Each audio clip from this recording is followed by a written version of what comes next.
வந்துட்டார் உள்ள பார்த்தீங்களா அவருக்கு ஒரு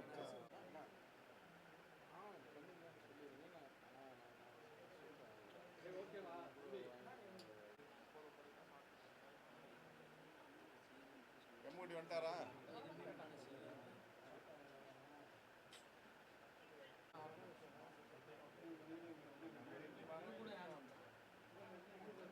நானே ராபர்ட் அண்ணன் தனியாக வந்தார். என்னது இல்லை, நாங்கள் வந்தாருன்னா எல்லாரும் டீ ஒரு 5 நிமிடம் வேணும்னு இவங்க சொன்னாங்க. என்ன வேணா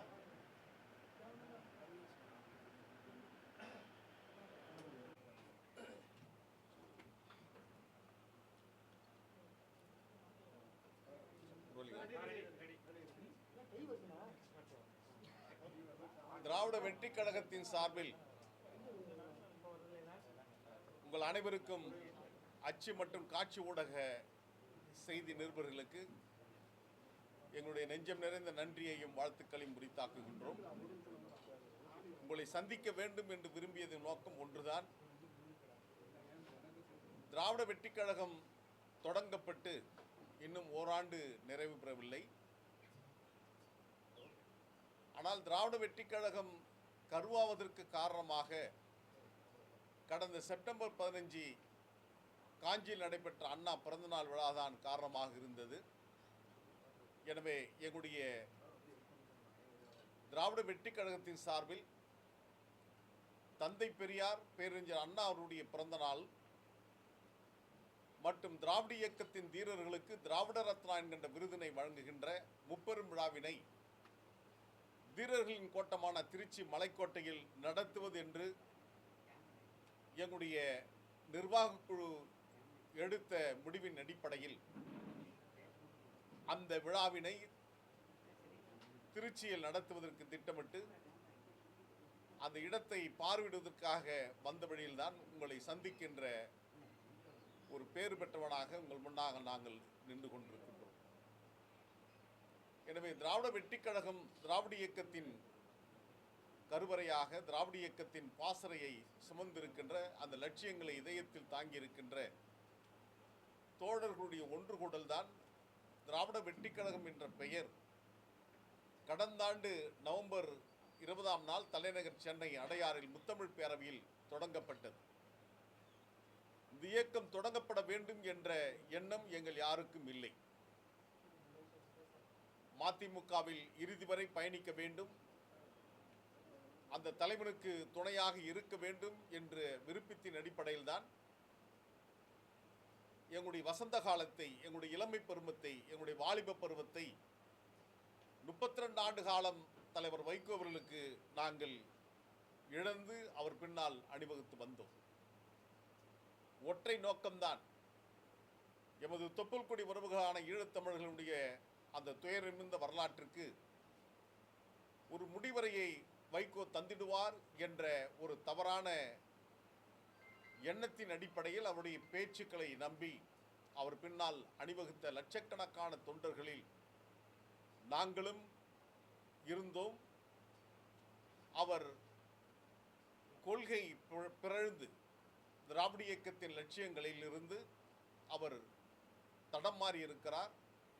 திராவிட இயக்கத்தின் திரும்புவாதியாக மதிமுக மாறி மறுமலர்ச்சி திராவிட முன்னேற்ற கழகம் என்ற இயக்கம் மகன் திமுகவாக மாறியதன் காரணமாகத்தான் அந்த இயக்கத்தில் ரத்தமும் சதையுமாக நாங்கள் எல்லாம் பணியாற்றி எண்ணற்ற வழக்குகள், போராட்டங்கள், சுகதுக்கங்களை மறந்து கட்சி கட்சி என்று அலைந்த எங்களுடைய வசந்த காலத்தை எந்த காரணத்தை சொல்லி மறுமலர்ச்சி திமுக இந்த மண்ணில் உதயமானதோ வாரிசு அரசியலை முன்வைத்துதான் அவர் மறுமலர்ச்சி திராவிட முன்னேற்ற கழகத்தை தொடங்கினார். ஆனால் தன் வாரிசு துரைக்காக எங்கள் மீது, என் மீது அடாத துரோகப்பழியை சுமத்தி கட்சியிலிருந்து என்னை நீக்கியதின் காரணமாக நீதி கேட்டு என் பின்னால் அணிவகுத்த பல்லாயிரக்கணக்கான தோழர்கள் ஒன்று திரண்டு இன்றைக்கு நாங்கள் திராவிட வெற்றி கழகம் என்ற இயக்கத்தை கட்டமைத்திருக்கிறோம். கடந்த டிசம்பர் மாதம் 17ஆம் தேதி இந்திய தேர்தல் ஆணையத்தில் திராவிட வெற்றிக் கழகத்தை பதிவு செய்து கொடுத்திருக்கின்றோம். இதுவரை 3 முறை கூடுதல் ஆவணங்கள் கேட்டு கடிதங்கள் அனுப்பினார்கள். ஒரு முறை தேர்தல் ஆணையத்திலிருந்தே அலைபேசி வாயிலாக அழைத்து எங்களிடம் விவரங்களை பெற்றிருக்கின்றார்கள். அநேகமாக இந்த வாரத்தில் அல்லது இந்த மாதத்தில் எங்களுக்கு இந்திய தேர்தல் ஆணையத்திலிருந்து எங்களுடைய பதிவை ஏற்றுக்கொண்டு அதற்கான சான்றிதழ் வழங்குவார்கள் என்ற நம்பிக்கை எங்களுக்கு இருக்கிறது.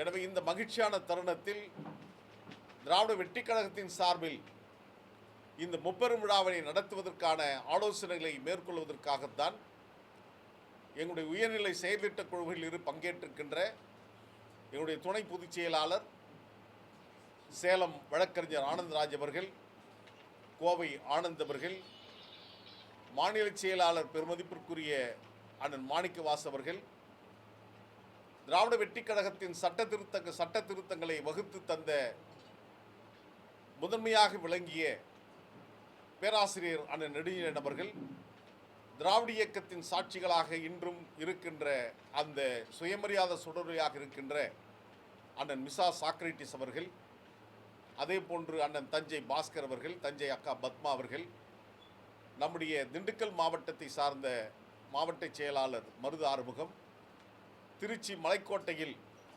எங்களுக்கு ஒரு படைக்கலனாக பாசறை காவலனாக இருக்கின்ற எமக்குட்டி அவர்களோடு இந்த நிகழ்வில் உங்களை சந்திப்பதில் நாங்கள் மற்றற்ற மகிழ்ச்சி அடைகின்றோம்.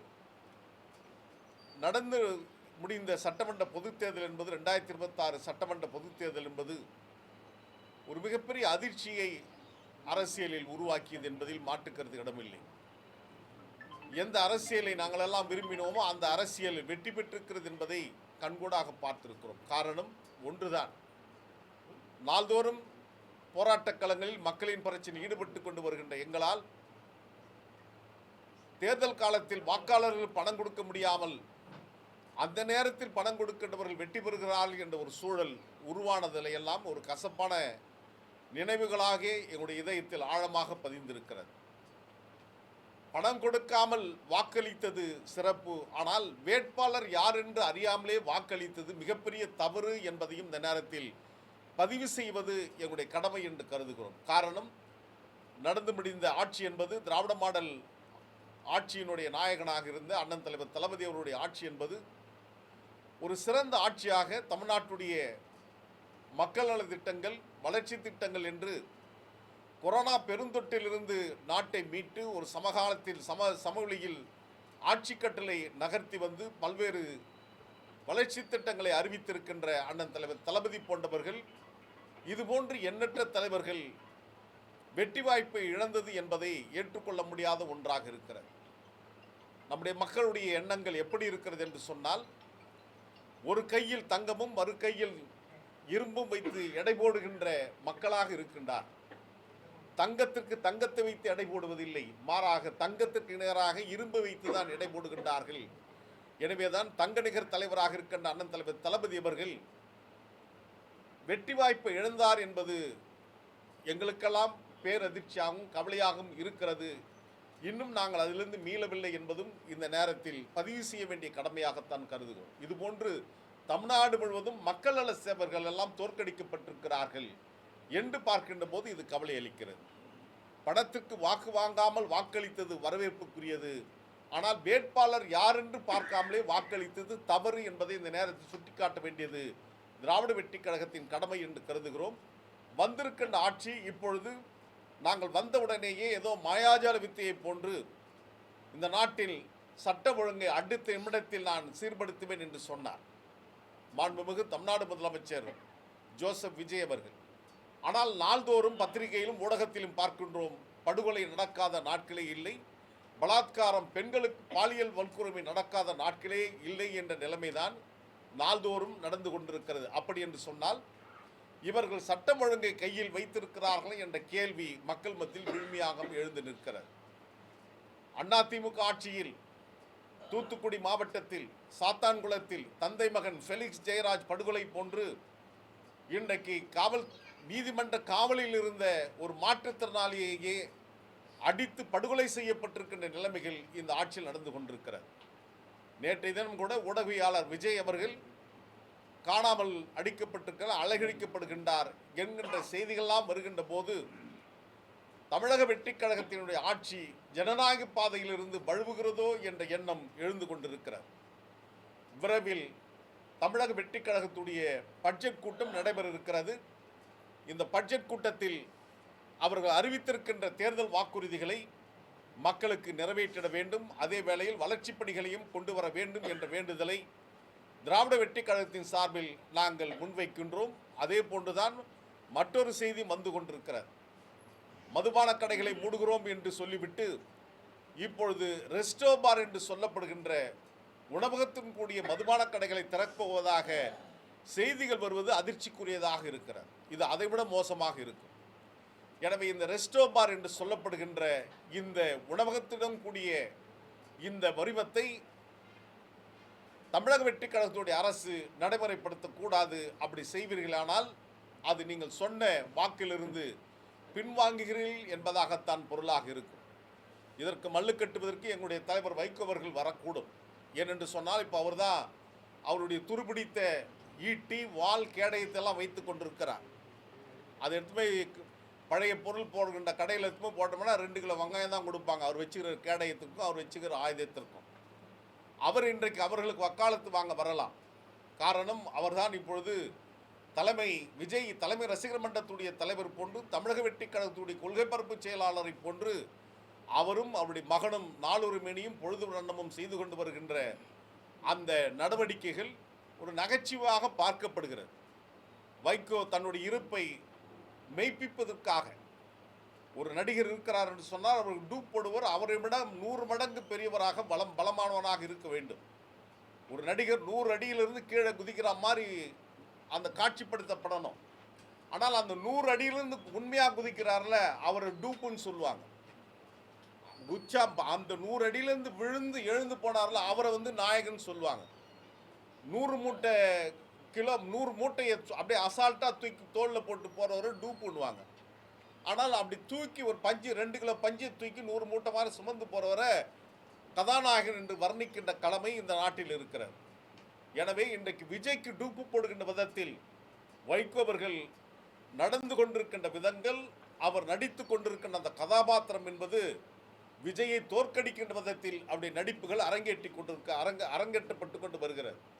கேட்டால் எங்கே இருக்கிறார் அப்படின்னா, இப்போல்லாம் வேலிகத்தாமலில் பிடுங்க போகிறோம், சீமக்கர் வேலத்தை பிடுங்க போகிறோன்னு அவர் புறப்படுறாரு. இல்லைன்னா கவர்னர் மாளிகை முற்றுகை போராட்டம்னு சொல்கிறார். இல்லைன்னா மூடப்பட்டிருக்கின்ற ஆலையை திறக்கக்கூடாதுன்னு போராட போகிறார். இங்கே கூட சமதா கட்சியிலிருந்து அதனுடைய தொழிற்சங்க தலைவர் சகோதரர் ராம்மோகன் அவர்களும் கவிஞர் கார்த்திகேயன் அவர்களும் எங்களை சந்திக்க வேண்டும் என்று இங்கே வந்திருக்கிறார். என்னன்னு கேட்டோம். தமிழ்நாட்டில் இருக்கின்ற மூடப்பட்டிருக்கின்ற தொழிற்சாலைகளுக்கு எண்ணிக்கை அதிகமாக இருக்கிறது. ஏன் மூடப்பட்டது என்பதை அவர்கள் ஆய்வு செய்து அந்த ஆலைகளை மீண்டும் திறப்பதற்கான வாய்ப்பினை தமிழக வெற்றிக் கழக அரசு செய்திட வேண்டும் என்பது அப்படி கோரிக்கைகள். அவர்கள் தமிழ்நாடு முழுவதும் இருக்கின்ற தலைவர்களை சந்தித்து அப்படி கோரிக்கை மனுவை வைத்துக் கொண்டு வருகின்றார்கள். அந்த மனுவை பெறுவதற்காகத்தான் இங்கே வந்திருக்கிறார்கள் அவர்களும். எனவே இதுபோன்ற எண்ணற்ற பிரச்சனைகள் தமிழ்நாட்டில் இருக்கிறது. திருச்சி நாடாளுமன்ற உறுப்பினர் நான் ராஜினாமா பண்ண தயார் என்று சொல்லுகிறார். இங்கே நாங்கள் கேட்க விரும்புவது ஒன்றுதான். திராவிட முன்னேற்ற கழகத்தின் சார்பில் அதிகாரப்பூர்வமாக உங்களிடம் யாராவது ராஜினாமா சொன்ன நாடாளுமன்ற உறுப்பினரை ராஜினாமா பண்ண சொன்னார்களா என்ற கேள்வியை நான் முன்வைக்கின்றேன். அதோடு மட்டுமல்லாமல் நீங்கள் வாக்காளர்கள் பணம் கொடுக்கவில்லை என்பதை உங்களால் ஒத்துக்கொள்ள முடியுமா? ஏனென்று சொன்னால் நீங்கள் எவ்வளவு வாக்குகளுக்கு பணம் கொடுத்தீர்கள் என்பது கொடுத்ததற்கான சாட்சிகள் இங்கே இருக்கின்றார். அந்த தேர்தலுக்கான பணம் இல்லை என்று ஒரு செய்தி வந்தபோது நானே என் தரப்பில் என் நண்பர்கள் மூலமாக பல லட்சம் ரூபாயை பெற்று தலைவர் வைகோ அவர்களுக்கு அவர் யாருக்கு எந்தெந்த வங்கி கணக்கில் அனுப்ப வேண்டும் என்று சொன்னாரோ அந்த வங்கி கணக்கில் அனுப்பிவிட்டு தான் இங்கே தேர்தல் பிரச்சாரத்துக்கு வந்தவன் நான். எனவே வாக்குக்கு பணம் கொடுத்து விட்டு நீங்கள் இப்பொழுது அவர்கள் ராஜினாமா பண்ணட்டும், நானும் ராஜினாமா செய்கிறேன் என்று வீரவேசம் பேசக்கூடாது. இப்பொழுது நீங்கள் குற்றச்சாட்டை திமுக மீது வைத்துக் கொண்டு வருகின்றீர்கள். பல பேர் இன்றைக்கு கட்சியிலிருந்து விலகி போய்விட்டார்கள் என்று. விலகி ஒன்றும் மகன் திமுக வந்துவிடவில்லை. ஏதோ மகன் திமுக வந்ததை போன்று நீங்கள் தம்பட்டம் அடிப்பது ஏற்றுக்கொள்ள முடியாத ஒன்று. எனவே நீங்கள் ஒரு முடிவுக்கு வந்துவிட்டீர்கள். மறுமலர்ச்சி திராவிட முன்னேற்ற கொண்ட பேர் இயக்கத்தை காணாமல் ஆக்கிவிட்டு அதன் சொத்துக்களை விற்று நீங்கள் கனடா நாட்டில் டொரண்டோவில் ஏற்கனவே உங்களுக்கு அங்கே வங்கி கணக்குகள் இருக்குது. நீங்கள் அங்கே ஒருவேளை குடியுரிமை பெற்றீர்களா என்பது எனக்கு தெரியவில்லை. நீங்கள் ஒருவேளை அங்கே சென்று செட்டில் ஆகணும்னு நீங்கள் ஏற்கனவே திட்டமிட்டு தான் எல்லா பணிகளும் செய்து கொண்டு வருகின்றீர்கள் என்பதை எங்களால் புரிந்து கொள்ள முடிகிறது. எனவே துரை அவர்கள் ஒன்றும் பரிசுத்தமானவர் அல்ல. அவர் எப்படி இருந்தார், இப்பொழுது எப்படி இருக்கிறார் என்பதற்கான கேள்விகள் ஏராளமாகவே இருக்கிறது. வைகோவுடைய ஒவ்வொரு நடவடிக்கைகளையும், துரையினுடைய ஒவ்வொரு நடவடிக்கைகளையும் இன்றைக்கு விசாரிக்கப்பட வேண்டிய ஒன்றாகத்தான் இருக்கிறது என்பதையும் இந்த நேரத்தில் மறுக்க முடியாத செய்தியாக நான் பதிவு செய்ய விரும்புகிறேன். வைகோ அவருடைய நாடாளுமன்றத்தினுடைய உரைகளை ஏற்கனவே பல ஆண்டுகளுக்கு முன்பாக தலைநகர் சென்னையில் வெளியிடப்பட்டு ஒவ்வொரு மாவட்ட வாரியாக அந்த புத்தகத்தை அறிமுகப்படுத்தி பேசியவன் நான். இப்பொழுது மீண்டும் நாடாளுமன்றத்தில் அவர் பேசிய புத்தகத்தை வெளியிடுவதற்கான காரணம், முன்பு போட்ட திட்டம் என்பது வேறு. அந்த முன்பு போட்டப்பட்ட திட்டம் என்பது மாண்புமிகு காங்கிரஸ் கட்சியுடைய நாடாளுமன்ற உறுப்பினர், எதிர்க்கட்சி துணைத் தலைவர் ராகுல் காந்தி அவர்கள் வெளியிடுவதற்கும் அதன் முதல் பிரதியை பெற்றுக்கொள்வதற்கு 29 ஆண்டு காலம் நாடாளுமன்றத்தில் வைகோ களமாடுவதற்கு காரணமாக இருந்த திராவிட முன்னேற்ற தலைவர் மாண்புமிகு முதலமைச்சராக அந்த தலைவர் தளபதி அவர்கள் பெற்றுக்கொள்ள வேண்டும் என்பதுதான் திட்டமாக இருந்தது. இதில் எந்த விடத்திலும் நேரடியாகவோ மறைமுகமாகவோ பாஜகவை அனுமதிக்க மாட்டேன் என்று சொன்ன இந்த வைகோ அவர்கள் இப்பொழுது பாஜகவுடைய மாநில தலைவராக, பாஜகவுடைய நாடாளுமன்ற உறுப்பினராக இருந்து தற்போது இந்திய குடியரசு துணைத் தலைவராக இருக்கின்ற அண்ணன் திரு CP ராதாகிருஷ்ணன் அவர்களையும், தாவேகாவுடைய தலைவர் மாண்புமிகு தமிழ்நாடு முதலமைச்சர் விஜய் அவர்களையும் இணைப்பதற்கான காரணம், வைகோ அவர்கள் மீடியேஷன் பணியை செய்து கொண்டு வருகிறார். கட்சி வேலையை விட்டுவிட்டார். இப்பொழுது ஒவ்வொரு கட்சிக்கும் நான் காவல்காரனாக இருக்கப் போகிறேன் என்று சொல்லுகின்ற வேலையை செய்து கொண்டு வருகிறார். எனவே பாஜகவுக்கும் தாவேகாவுக்குமான ஒரு இணைப்பை, ஒரு மீடியேஷன் பணியை வைகோ செவ்வனே செய்து கொண்டு வருகிறார். அந்த காட்சி தான் இப்பொழுது நடந்து கொண்டிருக்கிறது. எனவே இதுபோன்ற காலகட்டத்தில் வைகோவுடைய நடவடிக்கைகள் முற்றாக புறக்கணிக்கப்படுகின்ற விதத்தில் தான் அவர் ஊடகத்தினரை அச்சுறுத்துவதும், மிரட்டுவதும், ஒருமையில் பேசுவதும், இன்னும் கீழ்த்தரமாக நடந்து கொண்டு வருவதும் வாடிக்கையாகி கொண்டு வருகிறது. ஜனநாயகத்தின் விழுமைகளை பாதுகாக்க வேண்டிய ஒரு ஜனநாயக தலைவராக அடையாளம் காணப்பட்ட வைகோ இன்றைக்கு அதிலிருந்து மாறி வருகிறார் என்பதையும் இந்த நேரத்தில் பதிவு செய்வது எங்களுடைய கடமை.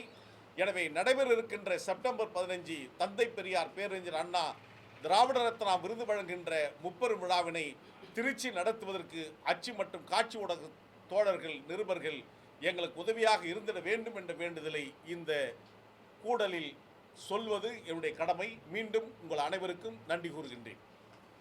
ஆலை மூணு சார், ஸ்டெர்லைட் ஆலை மூணு பல லட்சம் தொழிலாளர்கள் வேலை இழந்திருக்காங்க. அது இல்லாமல் இப்போ காப்பர் இறக்குமதி பண்ணக்கூடிய சூழ்நிலை உருவாகிருக்கு. இந்த நேரத்தில் வைகோ திருப்பி போராட்டத்தை ஆரம்பிச்சிருக்காரு. இதில் என்னன்னா, மூடப்பட்ட ஆலையை எதிர்த்த ஒரு போராட்டத்தை அறிவிச்சிருக்காரு. இப்போ ஒன்றே திறந்திருக்கு. ஏற்கனவே மூடப்பட்டு அந்த அனில் அகர்வாலுடைய ஒற்றை மகன், அது வாரிசு இல்லாமல் அந்த ஒரு மகன் கூட இறந்துட்டு அவர் எனக்கு இந்த தொழிலே வாழான ஒரு வனவாசம் போகிற மாதிரி அவர் புறப்படுற மாதிரி செய்திகள் வருகிறது. இப்பொழுது மூடப்பட்ட ஆலையை நீங்கள் ஒன்று மூடணும்னு நீங்கள் இப்போ சொல்கிறீங்க. இப்போ நாம் கேட்கிற கேள்வி இதுதான். தமிழ்நாடு அரசு, குறிப்பாக சுற்றுச்சூழல் அமைப்பு ஒரு புள்ளி விவரத்தை எங்களுக்கு தரணும். அந்த புள்ளி விவரம் என்னன்னா, ஆலை மூடுவதற்கு முன்பாக அங்கே பாதிக்கப்பட்டிருக்கின்ற சுற்றுச்சூழலின் நிலைமை என்ன, ஆலை மூடியதற்கு பின்னால் இப்பொழுது இருக்கின்ற நிலைமை என்ன, பழைய நிலைமை இப்பொழுது நீடிக்குமேயானால் இந்த சுற்றுச்சூழலை பாதிப்பது எது, எந்த ஆலைகள் என்பதை கண்டறிந்து அதை மூடிட வேண்டும். பாதிக்கப்பட்டிருக்கின்ற தொழிலாளர்களுக்கு தமிழ்நாடு அரசு உரிய நிவாரணம் வழங்க வேண்டும். அதுதான் அந்த தொழிலாளருக்கான பணியாக இருக்கும். எனவே மூடப்பட்டிருக்கின்ற தொழிற்சாலையில் வாழ்க்கை இறந்திருக்கின்ற அந்த தொழிலாளர்களுடைய கவனத்தை நாம் கருத்தில் கொள்ள வேண்டும். அது மட்டுமல்லாமல் தமிழ்நாடு முழுவதும் இருக்கின்ற தொழிற்சாலை, மூடப்பட்டிருக்கின்ற தொழிற்சாலைகளை மீள் உருவாக்கம் செய்து அது சம்பந்தப்பட்ட துறையுடன் பேசி தொழிலாளருடைய வாழ்க்கையில் ஒரு நல்ல நிலையை உருவாக்கிட வேண்டும். எனவே இந்த காலகட்டத்தில் வைகோவுடைய ஒவ்வொரு நடவடிக்கைகளும் விசாரணைக்கு உட்படுத்தப்பட வேண்டும் என்பதையும் இந்த நேரத்தில் மறுப்பதற்கில்லை. அந்த போராட்டத்தில் நாங்கள் நிறைய போராட்டங்கள் பங்கேற்றிருக்கிறோம். வைகோ என்னென்னலாம் செய்திருக்கிறார் என்பதெல்லாம் சொல்லியிருக்கிறோம். எனவே இந்த காலகட்டத்தில் அந்த போராட்டத்தினுடைய நிலைமை என்ன, இப்போ என்னன்னா, இப்போ அவங்க ஒருவேளை திறப்பதற்கான அவர்கள் ஒரு சாத்தியக்கூறுகள் வருகிறார்கள்னா, ஒன்று அது செவி கொடுக்கணும். அவங்க என்ன சொல்ல வராங்க, ஏற்கனவே இருந்த அந்த குறைபாடுகள் நீக்கப்படுகிறது. ஏன்னா நீக்கப்பட்டுச்சுன்னா அதுக்கான அறிவிப்பூர்வமான ஆதாரங்களை அவங்க கொடுக்கறதாங்கன்னா அது குறித்து அரசு பரிசீலனை செய்யலாம், தப்பு கிடையாது. அதில் பாதிப்பு இருந்தால் நிச்சயமாக அது மூடப்படணும், அதில் மாற்றமே இல்லை.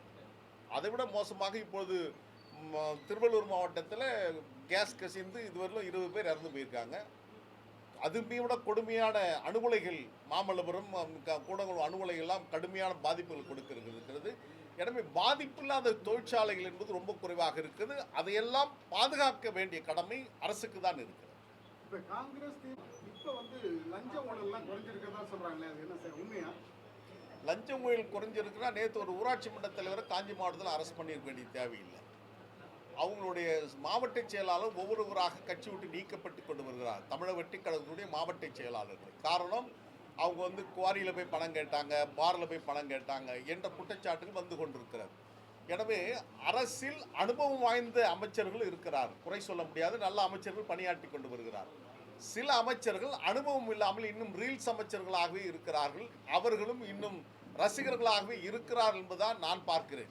நல்ல அமைச்சர்களும் பணியாற்றி கொண்டு வருகிறார்கள், ரீல்ஸ் போடுகின்ற அந்த ரசிக மனப்பான்மையோடு இருக்கின்ற தமிழக வெற்றி கழகத்துடைய சட்டமன்ற உறுப்பினர்கள், மாவட்ட செயலாளர், அமைச்சர்களும் இருக்கிறார் என்பதை மறுக்க முடியாது. இப்போ நீங்க வைகோட போனீங்க, பேச்சு ஏமாந்து பேச்சு நம்பி போனீங்க, இப்போ ஏமாந்து இருக்கிறீங்க.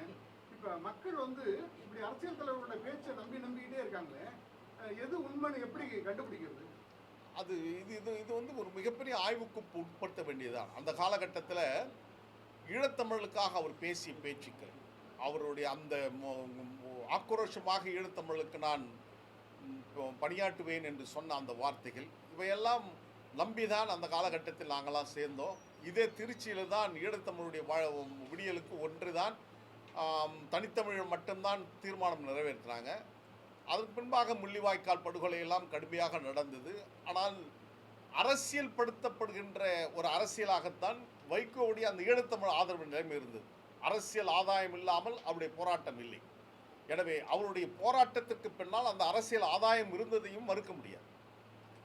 இலங்கை தமிழர் பிரச்சனை இருக்கும், அதுக்கு மிகப்பெரிய கெட்ட பேர் திமுகவுக்கு தான் இருக்குது. இப்போ நீங்கள் திமுக ஆதரிக்கிறதுக்கு என்ன காரணம்? அப்போதைக்கு நீங்கள் வைகோவுக்கு நீங்கள் ஆதரவாக இருந்தீங்க, அப்போ அவருக்கு இல்லை, அதில் என்னன்னா கட்சித்தீவு பிரச்சனை என்பது தமிழ்நாடு அரசாங்கம் முடிவெடுத்ததில்லை. அது மிசா காலத்தில் தமிழ்நாட்டுடைய இந்தியாவுடைய இரும்பு பெண்பின் 110 நாடுகளின் அணிசேரா நாடுகள் தலைவியாக இருந்த அன்னை இந்திரா காந்தி அவர்களும் ஸ்ரீமாவோ பண்டாரநாயக்கா அவர்களும் ஒப்பந்தம் போட்டு அவர்கள் கையளித்தது. அதற்கு பின்பாக மிசா காலத்தில் அதிகாரிகள் தரப்பில் அது பரிவர்த்தனை செய்யப்பட்ட ஒன்று. இதற்கு ஈடாக கேரளாவுக்கு பக்கத்தில் இருக்கின்ற ஒரு துறைமுகத்தை இலங்கை அரசு இந்தியாவுக்கு கொடுத்திருக்கிறது. எனவே இப்படி இருக்கின்ற இந்த காலகட்டத்தில் 19 திமுக மீது நாம் குறை சொல்லிவிட்டு பொறுப்பை தட்டி கழிக்கக்கூடாது. ஒரு மாநில அரசாங்கத்திற்கு அந்த அதிகாரம் இல்லை. ஒரு நிலத்தை ஒப்படைப்பதற்கு, வேற ஒரு நாட்டுக்கு ஒப்படைப்பதற்கு என்பதற்கு ஒரு மாநில அரசுக்கு எந்த அதிகாரமும் இல்லை. அதற்கென்று இந்திய அரசாங்கத்துடைய வெளிவிவகாரத்துறை இவையெல்லாம் இருக்கிறது. எனவே வெளிவிவகாரத்துறையும் இந்திய அரசும் செய்ய இந்த பணியை திமுக மீது பழிபோடுவதை வாடிக்கையாக கொண்டிருக்கிறவர்கள் செய்கின்றார்கள் என்பதுதான் இந்த நேரத்தில் ஒன்று. இன்றைக்கும் தொடர்ச்சியாக தமிழக மீனவர்கள் தாக்கப்படுகின்றார்கள், வலைகள் அறுக்கப்படுகிறது, அவருடைய உடைமைகள் உடைக்கப்பட்டு இன்றைக்கும் சிறையில் வாடிக்கொண்டிருக்கிறார்கள். எனவே இப்பொழுது நடந்து கொண்டிருக்கும் திமுக தான் காரணமா என்று சொன்னால் இல்லை.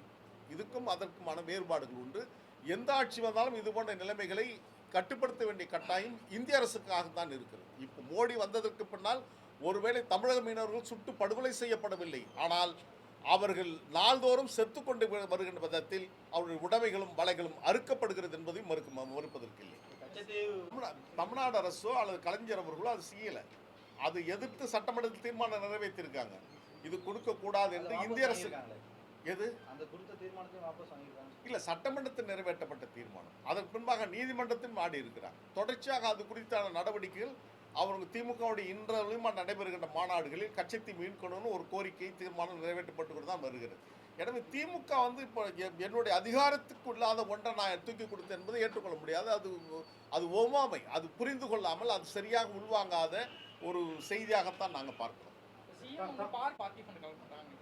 அந்த சிஎம் கிட்ட நேரடியாக போகுதான்னு எனக்கு தெரியல. ஆனால் அந்த மாவட்ட செயலாளருக்கு கேட்டார், தலைமை கழகம் வாங்கின்னு சொல்லிச்சு அப்படின்னு அவங்க பேசுறது சமூக ஊடகத்தில் வருகின்ற போது இது போன்ற குற்றச்சாட்டுகள் வருவதை அதை தான் நம்ம சொல்கிறோம். முதலமைச்சர் ரொம்ப நேற்று தான் சொல்லியிருக்காங்க, நான் அமைச்சர் மீது நடவடிக்கை எடுப்பேன்னு சொல்லியிருக்கிறார். ஆனால் அது ஒருவேளை தும்பை விட்டு வாழ பிடிக்கிற மாதிரி குதிரை ஓடியதுக்கு பின்னால் ஆயத்தை மூடுவதைப் போல் ஆய்விடக்கூடாது. ஆபத்து நடப்பதற்கு முன்பாக வருமுன் காப்பது தான் ஒரு அரசின் சரியான திட்டமாக இருக்கும். எனவே அது போன்ற நடவடிக்கைகள் வந்துவிடாமல், நீங்கள் சொன்ன மாதிரி 500க்கும் மேற்பட்ட மதுபான கடைகளை மூடுவேன்னு சொன்னீங்க. ஆனால் முழுமையாக இன்னும் மூடப்படலை. அதுக்கு இன்றைக்கு வருகின்ற ஊடக செய்திகள் ரெஸ்டோ பார் கொண்டு வரப்போரும் என்று சொல்வதையும் வந்து கொண்டிருக்கிறது. எனவே இதையெல்லாம் மாநில அரசாங்கம் கவனத்தில் கொள்ள வேண்டும். மக்கள் பிரச்சனைக்காக போராடக்கூடியவர்கள், கொள்கை பேசக்கூடியவர்கள், அவர்களுக்கெல்லாம் தமிழ்நாட்டில் அரசியல் எதிர்காலம் எப்படி இருக்கும்? அவங்க அரசியல் குறித்து அவங்க எப்பொழுதுமே வந்தது. இப்போ நாங்களாம் அரசியல் இருக்கிறோம் அப்படின்னா தமிழ்நாட்டுடைய ஜீவாதார உரிமை காப்பதற்காக நாங்களெல்லாம் களத்தில் இருக்கிறோம். நாளைக்கோ சட்டமன்ற உறுப்பினராகவோ அல்லது நாடாளுமன்ற உறுப்பினர் அமைச்சராக போகிறோம் என்ற எந்த எண்ணமும் எங்களுக்கு இல்லாமல் இந்த அர்ப்பணிப்புணர்வோடு பணியாற்றுவதற்கு அது போன்ற அமைப்புகள் இந்த நாட்டிற்கு அவசியம் தேவை. அரசை விட ஜனநாயகம் பெரிது என்பதை தொடர்ச்சியாக மெய்ப்பிப்பதுதான் இது போன்ற அறம் சார்ந்த போராட்டங்கள். எனவேதான் மோடி அரசு கொண்டு வந்த 3 வேளாண் திருத்த சட்டங்களை, அதில் ஒரு புள்ளி கமாவை கூட நான் எடுக்க மாட்டேன் என்று சொன்னதற்கு முன்னாலும் அந்த விவசாய நடத்தி வீரியம் நிறைந்த போராட்டத்தில் ஏறக்குறைய 1000க்கும் மேற்பட்டவர் பலி கொடுத்துதான் அந்த தீர்மானத்தை மோடி அரசாங்கம் திரும்ப பெற்றது என்று சொன்னால், போராட்டங்களின் மூலமாக அவர்களுடைய கோரிக்கை வெற்றி பெற வேண்டும், தமிழ்நாடு பாதுகாக்கப்பட வேண்டும், இந்தியா பாதுகாக்கப்பட வேண்டும் என்பதுதான் அவருடைய எண்ணங்களாக இருக்கிறது. அதுதான் தமிழ்நாட்டுடைய பிரச்சனையிலும் நாம் கடைமடை மாநிலமாக இருக்கிறோம். தலைமடை மாநிலத்தில் முல்லை பெரியாறில் கேரளாவும், பாலாற்றில் ஆந்திராவும், காவிரியில் கர்நாடகம் இருக்கின்ற காரணத்தினால் அவர்கள் இது போன்று முரண்பிடிப்பதும், நமக்கு தேவைப்படுகின்ற போது தண்ணி தராமல் இருப்பதும், அவர்கள் மழை காலத்தில் வெள்ளம் பெருக்கெடுத்து உயிருக்கும் உடைமைக்கும் ஆபத்து ஏற்படுகின்ற போது உபரி நீரை பெறுகின்ற மாநிலமாக தமிழ்நாட்டை நினைத்து கொண்டிருப்பதை ஒருபோதும் ஏற்றுக்கொள்ள முடியாது. இதனுடைய உரிமை என்பதை இன்சிங்கி ஒப்பந்தம் என்று சொல்லப்படுகின்ற இது ஒரு காலகட்டத்தில் புத்தன் துறவரம் போவதற்கு முன்பாக ரோகிணி ஆட்டு பிரச்சனைக்காகத்தான் புத்தன் இந்த மண்ணிலிருந்து துறவரம் பூண்டார் என்பது வரலாறு. அந்த துறவரத்தின் காரணமாக ஏற்பட்ட ஒப்பந்தத்தின் அடிப்படையில் தான் ஐவர் கொண்ட ஒரு மன்றம் உருவாக்கப்பட்டு அது ரோகிணி ஆட்டு பிரச்சனையை தீர்த்ததாக இன்றளவும் அண்ணல் அம்பேத்கர் எழுதிய புத்தாண்டிஸ் தம்மாவில் எழுதப்பட்டிருக்கிறது. அதன் வழியாகத்தான் இன்சிங் ஒப்பந்தம் சர்வதேச அளவில் போடப்பட்டிருக்கிறது. காவிரி மேலாண்மை வாரியம் அமைக்கப்பட்டிருக்கிறது. அந்த காவிரி மேலாண்மை வாரியத்தின் அடிப்படையில் காவிரியில் கர்நாடகம் தமிழ்நாட்டுக்கு தண்ணீரை திறந்துவிட வேண்டும் என்பது இது கட்டாயம். இந்த ரூல் ஆஃப் லா, சட்டத்தின் ஆட்சி இந்தியாவில் நடக்கிறது என்று சொன்னால் அந்த சட்டத்தை மதித்து கர்நாடகம் தண்ணியை திறந்துவிட வேண்டும். இல்லை என்று சொன்னால் தன்னெழுச்சியான போராட்டங்களை எவராலும் தடுக்க முடியாது. தாவேகா அரசு நான் துவக்கத்திலே சொன்னதை போன்று ஜனநாயக பாதையிலிருந்து ஒருவேளை பாசிச சர்வதிகார பாதைக்கு செல்கிறதோ என்ற எண்ணம் உருவாகி கொண்டிருக்கிறது. எனவே இதிலிருந்து தமிழ்நாடு அரசாங்கம் ஒரு விதிவிலக்காக இருக்க வேண்டும். அவங்க எதற்காக பேசுனாங்க, என்ன பேசுங்க, டெமோக்ரஸி மீன் டிஸ்கஷன் என்று சொல்வார்கள். ஜனநாயகம் என்பது விவாதிப்பது, அந்த விவாதித்து நல்ல கருத்தை ஏற்றுக்கொள்வது. நீ சொல்லுகின்ற கருத்தில் எனக்கு உடன்பாடு இல்லாவிட்டாலும் நீ சொல்லுகின்ற உரிமைக்காக நான் உயிர் தந்து போராடுவேன் என்பதுதான் ஜனநாயகம். அதுதான் ஊடகம். ஜனநாயகத்துடைய 4 தூண்களில் ஒன்று ஊடகம். அந்த ஊடகம் இன்றைக்கு அச்சுறுத்தப்படுகிறது. அரசால் மட்டுமல்ல, அந்த அரசுக்கு நான் கேடயமாக இருப்பேன், துருபிடித்த கேடயத்தை வைத்துக் கொண்டிருக்கின்ற வைகோ போன்றவர்கள் இப்பொழுது மிரட்டுகிறார்கள் என்று பார்க்குமானால் இவர்கள் வகுத்து தந்திருக்கின்ற பாதையில் அவர்கள் செல்கிறார்கள் என்பதால் தான் நான் பார்க்கிறேன். இல்லை, அது குறித்து அவங்க கலந்து, ஏன்னா இன்னைக்கு தான் அவங்கள சந்திச்சிருக்கிறோம். அவங்களோட முழு கருத்தை நாங்கள் உள்வாங்கணும். எங்கள் தோழருடைய பேசி ஒருவேளை அவங்க ஏதாவது பொதுவாக ஏதாவது போராட்டங்கள் எதாவது நடத்தினாங்கன்னா எங்களுடைய பங்களிப்பை அந்த காலத்தில் என்னுடைய நிர்வாகிகள் பேசி முடிவெடுப்போம். தேர்தலுக்கு முன்னாடி திமுக ஆதரவு தெரிவிச்சவங்க திமுக உடன் இருந்தவங்க இப்போ வெளியேறிருக்காங்க. உங்களுடைய நிலைப்பாடு என்னவா இருக்கு? நாங்கள் அரசியல் என்பது மக்களுக்கான அரசியலாக இருக்கு. நாங்கள் திமுக எங்களை அழைத்து பேசாவிட்டாலும் நாங்கள் திமுக ஆதரவு தெரிவிப்போம்னு சொன்னாங்க. இப்போது ஒருவேளை வைகோ அவர்களும் திமுக கூட்டணியிலிருந்து விலகி போயிருக்கின்ற கட்சிகளும் திமுக தலைமையில் ஆட்சி அமைந்திருந்தால் இப்போ விலகி போயிருப்பாங்களா? வைகோ இப்படி பேசியிருப்பாரா? வீராவசமாக பேசியிருப்பாரா? அவர் கடந்த ஆட்சியில் எவ்வளோ ஆதாயம் பெற்றிருப்பாரு எங்களுக்கு தெரியும். எவ்வளோ பேருக்கு வேலை வாய்ப்பு, எவ்வளோ பேருக்கு கான்ட்ராக்ட், எவ்வளோ பேருக்கு நியமன பதவிகள். இப்போ வந்திருந்தாலும் என் தலைமை இல்லை, நிறைய பேருக்கான வேலை வாய்ப்புகள், நிறைய பேர் அரசு வேலை வாங்கி கொடுத்துருக்கலாம். நானே பல பேருக்கு சொல்லி அந்த தகுதியானவர்களுக்கு அந்த வாய்ப்பு கிடைக்கும் போது சம்மந்தப்பட்டவர்கள் சொல்லி வேலை வாய்ப்புகள் கிடைத்திருக்கலாம். அதுபோல் பரிந்துரை நியமன பதவிகள், கான்ட்ராக்ட்ஸுகள் இப்படிலாம் கிடைச்சிருக்கும். அதுபோல் வைகோ அவர்களும் இப்போ நேரம் அண்ணன் தளபதி அவர்கள் முதலமைச்சராக இருந்தால் நேரம் விட்டு விலகி இருப்பாரா? நான் திமுகவின் வழி வந்தவன், நான் முத்தமிழ் டாக்டர் கலைஞர் அவர்களுக்கு நான் சத்தியம் செய்து கொடுத்து விட்டு வந்திருக்கிறேன், எனவே நான் என்னுடைய கடைசி காலம் வரையில் நான் திமுக அரணா இருப்பேன் இப்போ சொன்னவர் இப்போ அங்கே போய் அரணா நின்னுங்கிறாரு. இதுதான் அவர் செய்கின்ற அரசியலாகும். நாங்கள் அப்படி இல்லை. துரை வைகோ எலெக்ஷன் அடிக்கிறதுக்கு வச்ச பணம் நானே கொடுத்தேன்னு சொல்றீங்க, எவ்வளோ கொடுத்தீங்க? இல்லை, அது தேவையில்லை. ஆனால் நாங்கள் கொடுத்துருக்கோம். தலைவர் வைகோ அவர்களிடையே கொடுத்துருக்குறோம். அவர் சொன்ன வங்கிகளுக்கு பணத்தை நானே டிரான்ஸ்ஃபர் பண்ணியிருக்கிறோம். அது ஒரு நல்லெண்ணத்தின் அடிப்படையில் துரை வெற்றி பெறணுன்ற எண்ணத்தின் தான் நாங்களே எங்கள் பிரச்சாரத்துக்கு வந்தோம். அவர் என்ன சொன்னார்னா, வாக்குக்கு பணம் கொடுக்கக்கூடாதுன்னு சொல்கிறார்ல, அவர் வாக்குக்கு பணம் கொடுக்காம நீங்கள் வெற்றி பெற்றீங்களா என்பதுதான் என்னுடைய கேள்வி. நீங்கள் வாக்குக்கு பணம் கொடுத்து வெற்றி பெற்று விட்டு உங்களுக்கு முன்ன நின்று ஜெயிச்சவர் காங்கிரஸ் பேர் இயக்கத்துடைய தலைவர் அண்ணன் முன்னாள் அமைச்சர் அண்ணன் திருநாவுக்கரசு அவர். உங்களை விட இந்தியாவிலேயே அதிக வாக்கு வித்தியாசத்தில் வெற்றி பெற்றவர். அவருடைய தொகுதியை நீங்கள் சண்டை போட்டு கேட்டீங்க. அண்ணன் தலைவர் தளபதி அவர்கள் இந்திய கூட்டணியுடைய கூட்டம் மும்பையில் நடைபெற்ற போது ராகுல் காந்தியோட தனியாக சந்தித்து அந்த தொகுதியை அவருக்கு பெற்றுக் கொடுத்தார். மறுநாள் காலையில் அறிவாலயத்தில் சந்திக்கின்ற போது தளபதி சொல்கிறாரு, ஆனால் ரொம்ப கஷ்டப்பட்டு தானே சீட்டு வாங்கியிருக்கிறோம், வெற்றி பெறணும்னா அப்படின்னார். இன்றைக்கி அவங்களுக்கு நீங்கள் நம்பிக்கை துரோகம் செய்துட்டு போகிறீங்க. இன்றைக்கி திமுக மீது அவதூறை வாரி வைக்கிறீங்க. இதுதான் ரிப்பீட் என்று சொல்லப்படுகின்ற விதத்தில் தாவேக்காவுக்கும் நடக்கும். நாளைக்கு ஏதாவது இவங்க சொன்னது செய்யலைன்னா தாவேக்கா மீது விழுந்து பிடுங்குவார் வைக்கும். இல்லை, அதில் என்னன்னா 32 ஆண்டு காலம் என்னை வார்ப்பித்தவரில் அவர் ஒருவர். 32 ஆண்டுகளில் கடைசி 4 ஆண்டுகள் என்பது அவர் மகனுக்காக என் மீது ஒரு பாராமுகமாக இருந்தார். இறுதியாக என்னை வெளியேற்ற வேண்டும் என்று இந்த ஊரில் திருச்சியில் கூட என்னை எதிர்த்து ஆர்ப்பாட்டம் நடத்தினாங்க. ஏன் ஆர்ப்பாட்டம் நடத்தினாங்கன்னா, என் மீது நடவடிக்கை எடுக்கவில்லை என்று சொன்னால் நான் விலகுகிறேன்னு அறிக்கை விட்டார் துரை. அறிக்கை விட்டுட்டு அவர் ஊர் ஃபுல்லாக சுற்ற ஆரம்பிச்சிட்டார். திருச்சியில் இந்த ஊரில் ஒரு அம்மா இருக்காங்க, ஒரு டாக்டர் அம்மா. அவங்க பெட்ரோல் பங்கில் தான் யாரோ ஒருத்தர் ஃபோன் பண்ணி 5 லிட்டரு பெட்ரோல் வாங்கி பண்ணார். எதுன்னு கேட்டால் தீக்குளிக்க அவங்க தொலைபேசி எண்ணுக்கு தான் அந்த நம்பர் எண் வந்திருக்கும். அவர் யாரும் இன்னும் கண்டுபிடிக்கல. அந்த தற்கொலை பண்ணிக்க போகிறேன்னு சொன்னதாக, நம்பப்பட்டதாக, மிரட்டப்பட்டதாக சொன்ன அவங்க இன்னும் கண்டுபிடிக்கும். இது மாதிரி என் மீது என்னை வெளியேற்ற வேண்டும் என்பதற்காக இத்தனை நாடகத்தையும் வைகோ அவர்கள் நடத்தினார். அவர் மகன் அதற்கு பின்னணியிலிருந்து இயக்கினார். இன்றைக்கி நாங்கள் வெளியேற்றப்பட்டோம், எங்களுக்கு எந்த இழப்பும் இல்லை. ஆனால் நாங்கள் வெளியேறதுக்கு பண்ணால் அந்த இயக்கம் இன்றைக்கு காணாமல் கரைந்து போய் கொண்டிருக்கிறது. எழுதி வைத்துக் கொள்ளுங்கள். வரலாற்றில் ஒரு துயர் நிறைந்த செய்தி தான். இந்த நாட்டுடைய சக்கரவர்த்தி ராஜகோபால் ஆச்சாரியார் சுதந்திரா கட்சியை வச்சிருந்தார். அவர் காலத்திலே அந்த கட்சி காணாமல் போனது. எல்லை போராட்ட வீரர் தமிழரசு கட்சி வைத்து நடத்தினார் மாப்போசி. அவர் காலத்திலே அந்த கட்சி காணாமல் போனது. உயிர் மண்ணுக்கு உடல் மண்ணுக்கு உயிர் தமிழுக்கு என்று நாம் தமிழர் இயக்கத்தை ஐயா ஆதித்தனார் அவர்கள் உருவாக்கினார்.